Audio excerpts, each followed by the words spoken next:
সুপ্রিয় দর্শক, অত্যন্ত ভারাক্রান্ত হৃদয় নিয়ে আমরা আজকে বিশ্ব সংযোগের অনুষ্ঠানটা শুরু করছি। আপনারা হয়তো ইতিমধ্যে জেনে গেছেন বাংলাদেশের তিনবারের সাবেক প্রধানমন্ত্রী বেগম খালেদা জিয়া বাংলাদেশ জাতীয়তাবাদী দলের চেয়ারপারসন, উনি আজ ভোরে ফজরের নামাজের পরেই মারা গেছেন। একটা ইতিহাসে বলা যেতে পারে, একটা ইতিহাসের পরিসমাপ্তি ঘটলো। এবং দাদা কিছু বলেন ওনার সম্বন্ধে। 90-এর গণ আন্দোলন থেকে 2024 পর্যন্ত খালেদা জিয়ার যে সংগ্রাম, গণতন্ত্র রক্ষা এবং যে দীর্ঘ সংগ্রাম, বলিষ্ঠ ভূমিকা রেখেছিলেন। এই ভূমিকা আসলে বিশ্লেষণ করে শেষ করা যাবে না। একজন মানুষ যিনি হচ্ছে সাধারণ গৃহবধূ থেকে রাষ্ট্রের সর্বোচ্চ শিখরে আসীন হয়েছেন। শুধু তাই নয়, যে যখনই গণতন্ত্রের উপর আঘাত এসেছে তখনই দেখা গেছে কি যে উনি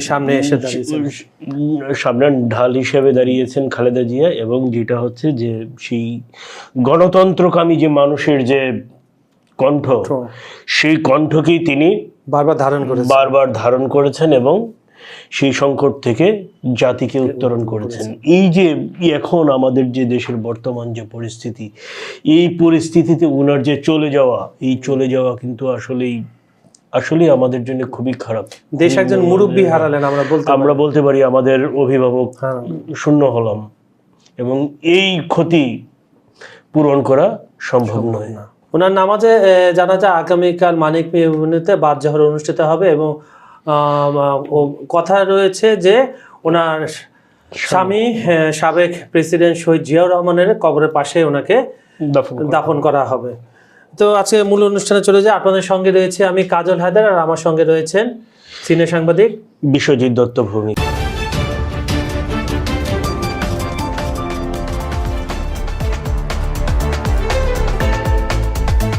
সুপ্রিয় দর্শক, আমাদের অনুষ্ঠানটি আপনারা পৃথিবীর কোন প্রান্ত থেকে দেখছেন আমাদেরকে কমেন্টে জানান। বিজ্ঞাপন ও প্রমোশনের জন্য ডেসক্রিপশনে দেওয়া নাম্বারে যোগাযোগ করতে পারেন। আর আমাদের ভিডিওটি পুরোপুরি দেখে লাইক কমেন্ট করবেন। দাদা, আমরা চলে যাই এখন আন্তর্জাতিক অঙ্গনে। সেটা হচ্ছে রবিবার রাতে, বাংলাদেশ সময় রবিবার রাতে বৈঠকটা হয়েছে জেলেনস্কি এবং ট্রাম্পের মধ্যে। এবং কেন জানি এবার মনে হচ্ছে যে 20 দফা এবার মোটামুটি একটা রফা দফা হবে। কি বলছে না হবে না? আচ্ছা, শুরুতে দাদা বলে দিয়েছে হবে না, তারপরে দেখি কেন হবে না। দাদা বলেন। আপনি তো আমি শুরু করার আগে সময় বেঁধে দিয়েছেন, ফলে কিছু করার নেই। আপনি পিন পয়েন্ট গুলাতে বলেন। আলোচনা কি হয়েছে? ট্রাম্পের সাথে যে আলোচনা হয়েছে সেটা কি আলোচনা হয়েছে? আপনার নিরাপত্তা, ল্যান্ড সোয়াপিং নিয়ে কোনো আলোচনা হয়েছে? রাশিয়ার প্রধান যে 3টা শর্ত, এই 3টা শর্ত কি? একটা হচ্ছে ল্যান্ড সোয়াপিং, একটা হচ্ছে তাদের সেনাবাহিনী, ইউক্রেনের সেনাবাহিনী, আর হচ্ছে তাদের নিরাপত্তা, তাই তো? এই 3টার কোনটা এই আলোচনায় প্রাধান্য পেয়েছে? এই 3টার মধ্যে তো নিরাপত্তার কথাটা বারবার এসেছে। নিরাপত্তার কথা তো এটা তো হচ্ছে ইউক্রেনের নিরাপত্তার বিষয়। ইউক্রেনের সেনাবাহিনী নিয়ে যে কথা, রাশিয়ার যে ঘোরতর আপত্তি, সেটা নিয়ে কোনো কিছু না, এখন পর্যন্ত তথ্য আসে নাই। সেখানে ইউক্রেন যে সে 8 লাখেরও বড় সেনাবাহিনী করবে, তাই তো? এখন দেখেন, রাশিয়ার প্রধান 3টা শর্তের মধ্যে একটা হচ্ছে ইউক্রেনে বিদেশি কোনো সৈন্য থাকতে পারবে না। এইখানে যুক্তরাষ্ট্র বলছে যুক্তরাষ্ট্র 15 বছরের নিরাপত্তা গ্যারান্টি দেবে। তার মানেটা কি দাঁড়ায়? যুক্তরাষ্ট্র 15 বছরের নিরাপত্তা গ্যারান্টি দেবে মানে যুক্তরাষ্ট্রের অস্ত্র ব্যবহার হবে, প্রযুক্তি ব্যবহার হবে এবং প্রতিরক্ষা ব্যবস্থা যাবতীয় কিছু ব্যবহার হবে। ইভেন যুক্তরাষ্ট্রের যে সোলজার তারাও ইউক্রেনে ডিপ্লয় করবে। এখন সেটা যে হোক যুক্তরাষ্ট্রের হোক পশ্চিমাদের, তার মানে কি? সেটা হচ্ছে নেটোর শ্যাডো ফ্লিট। ঠিক আছে, এই যে নেটোর শ্যাডো ফ্লিট, সেটাতেই তো সবচেয়ে বড় বিরোধী হচ্ছে রাশিয়া।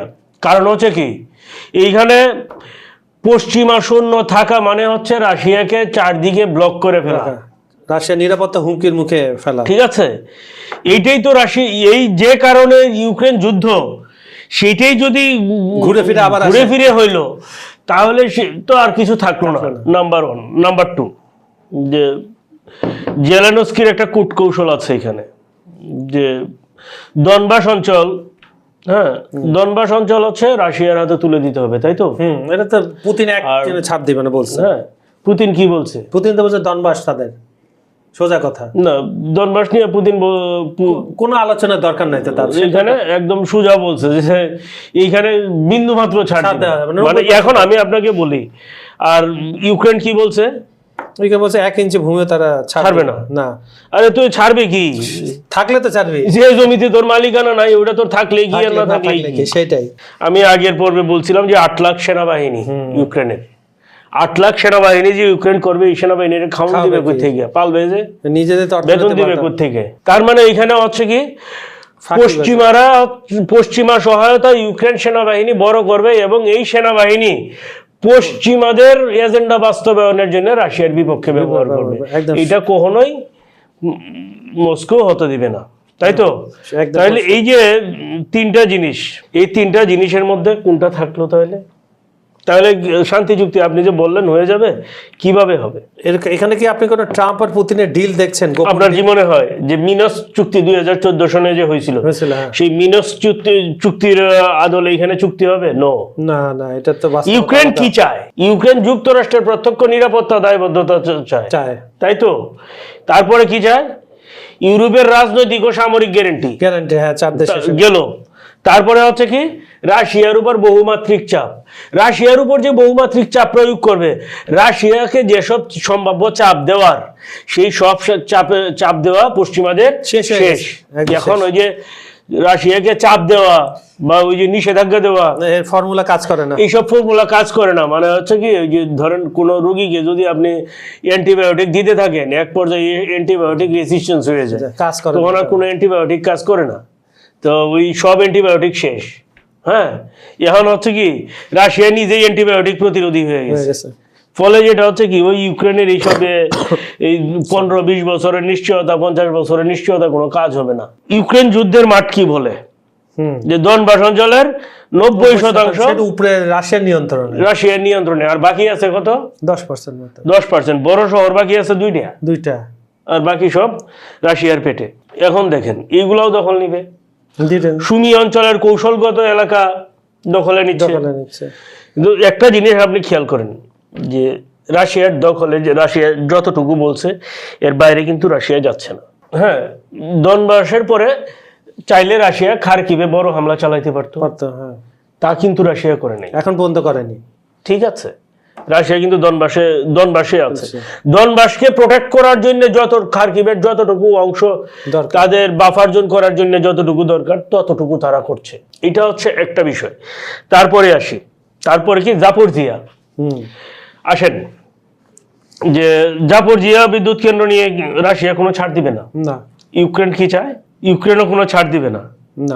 দখল দরকার, দখল তো রাশিয়ার দখলে আছে। এটা কি শুনেন, সোয়ারের জমি যার লাঠি তার যার শক্তি তারই, ঠিক আছে? তো এইখানে সোয়ারের জমিতে ওইখানে যায় দলিল দেখা গেল, আপনি সোয়ারের জমির দলিল হয় না সাধারণত। পশ্চিমা প্রপাগান্ডা আর একটু ছড়াক। শুনেন, যুদ্ধের মাঠে যেহেতু রাশিয়া নামছে, রাশিয়া যে তার ক্ষয়ক্ষতির চিন্তা কথা করেই নামছে অবশ্যই, কিন্তু রাশিয়া এইটাও জানে যে ইউক্রেন যুদ্ধে যদি রাশিয়া হেরে যায়, হ্যাঁ, তাহলে রাশিয়া চতুর্দিকে লকড হয়ে যাবে একেবারে। ফলে রাশিয়ার হয়েছে বাঁচা মরার লড়াই। এটা যেখানে বাঁচা মরার লড়াই, সেখানে তো ছাড়ের প্রশ্নই আসে না। এবং রাশিয়া আগে তো বলছিল যে আলোচনা, এবং এইটা বলতে পারি যে আগামী কয়েকদিন বা কয়েকটা সপ্তাহ খুব গুরুত্বপূর্ণ, এবং এই সপ্তাহের মধ্যে একটা জিনিস আসবে, সেটা হচ্ছে রাশিয়া কোনো ছাড় দিবে না ইউক্রেনকে। রাশিয়ার যেসব দফা, কোনো দফাই ছাড় দিবে না। এবং সাথে একটা জিনিস রাশিয়া বলে দিয়েছে, সেটা কি, যে কেউ যদি এই যুদ্ধে তাদের ইউক্রেনকে সহায়তা করে, তারাও বৈধ লক্ষ্যবস্তুতে পরিণত হবে। কারণ এইটা জেনে যদি ফ্রান্স যদি জড়ায়, এটা জেনে যদি জার্মানি জড়াইতে পারে, এর জন্যও রাশিয়া প্রস্তুত। বেঁচে থেকে মরে যাওয়া যে জানে, হ্যাঁ, তার কাছে হচ্ছে কি মরার আগ পর্যন্ত লড়ে যাওয়া ভালো। হ্যাঁ, এবং সেই কাজটাই হচ্ছে পুতিন করছে।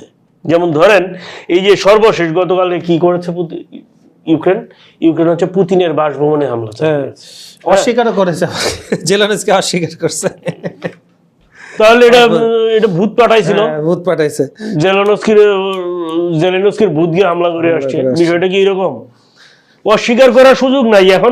এখন রাশিয়ায় যত হামলা হবে, হ্যাঁ, যেহেতু যুদ্ধ রাশিয়া আর ইউক্রেনের মাধ্যমে, এখন রাশিয়ার যত হামলা হবে সব কয়টার দায় ইউক্রেনকেই নিতে হবে, সেটা চালাক বা না চালাক।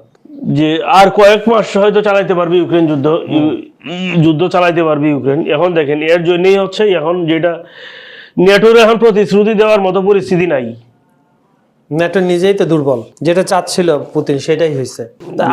আপনি তাহলে আলটিমেটাম কিছুই দেখছেন না, শান্তি চুক্তি বা, তাহলে এগুলো কি রাশিয়ার সময় কেনা, যেটা ইউরোপ বলছে বারবার যে ডেফিনেটলি রাশিয়ার সময় কিনা, রাশিয়া এত সময় কিনবি, সময় কিনলে রাশিয়ার দুই দিকে লাভ। সেটাই, অনফিল্ডও লাভ হচ্ছে তাদের একেবারে, অনফিল্ড অফফিল্ড দুই জায়গায় লাভ, ঠিক আছে। আর লস তো রাশিয়ার, ইউক্রেনের লস হচ্ছে ইউক্রেনের। কেন ইউক্রেনের লস সেটা আপনাকে খুঁজতে হবে। আলোচনার টেবিল যত করবে, ইউক্রেনে দেখবেন হামলা তত জোরদার করবে এবং ইউক্রেনের বেশি জায়গা দখল করবে। আর যে জিনিসটা হবে এইটা আলোচনার টেবিলে রাশিয়ার পক্ষে কাজ করবে অটোমেটিক। অনফিল্ডে যার জোর বেশি, টেবিলে তার জোর আরো বেশি। হ্যাঁ, ডেফিনেটলি। তো দাদার কথা মতো আমরা যে দেখছি, এবং উনি যেভাবে পয়েন্ট আউট করলেন এক একটা বিষয়ে, আসলে এগুলো আলোচনা, রাশিয়ার জন্য সময় কেনা এবং ট্রাম্পের একটা ব্যর্থ চেষ্টা এখন পর্যন্ত আমরা বলবো। কেন ইউরোপের অনেক কান্ট্রি চায় এখনো যুদ্ধটা হোক, তাদের সামর্থ্য নেই, কিন্তু তারপরে তারা এটা তাদের তো অস্ত্র বিক্রি করতে হবে সেটা, কারণ তাদের নিজস্ব তো অর্থনীতি খারাপ। 221 বিলিয়ন ইউরোর সম্পদ হচ্ছে রাশিয়ার ইউরোপে আছে। আচ্ছা, হ্যাঁ, এইখানে এখন যুক্তরাষ্ট্রের কারণে এই সম্পদেও হাত দিতে পারতেছে না, ঠিক আছে। কিন্তু যেটা হচ্ছে, হ্যাঁ, তো তারা তো বিকল্প একটা ব্যবস্থা করবে। এই যুদ্ধ পশ্চিমারা কি চায়, যুদ্ধ আরো দীর্ঘায়িত হোক, ঠিক আছে। এই ইউক্রেনকে লং রেসে যাওয়ার জন্য যা করার পশ্চিমারা তা করবে, যুদ্ধ বন্ধের জন্য করবে না, জিয়ে রাখার জন্য করবে। তো সুপ্রিয় দর্শক, যুদ্ধ জিয়ে রাখার জন্য ইউরোপ যত ধরনের কূটকৌশল আছে তা করে যাচ্ছে, কার মাধ্যমে? ইউক্রেনের মাধ্যমে। আর এদিকে পুতিন তো অনড় রয়েছে, সে প্রথম 2022 সাল থেকে আজ অব্দি 2025 সালের 30শে ডিসেম্বর পর্যন্ত উনি কিন্তু এক জায়গায় স্ট্যান্ড করে আছে। আর এটা আমরা সবাই জানি, যুদ্ধক্ষেত্রে যার শক্তি বেশি, আলোচনার টেবিলে সেটার প্রভাব অবশ্যই পড়ে। তো সুপ্রিয় দর্শক, বিশ্ব সংযোগের আজকের অনুষ্ঠানটা আমরা এখানে শেষ করছি। আমাদের ভিডিওগুলো পুরোপুরি দেখে লাইক, কমেন্ট ও শেয়ার করবেন, এবং আপনারা পৃথিবীর কোন প্রান্ত থেকে দেখছেন সেটা আমাদের কমেন্টে জানান। আর আমাদের এখানে কোনো কিছু যদি জানতে চান অবশ্যই আমাদের কমেন্টে জানান। আজ এখানে বিদায় নিচ্ছি আমাদের দুজনের তরফ থেকে। আপনাদেরকে সবাইকে ধন্যবাদ।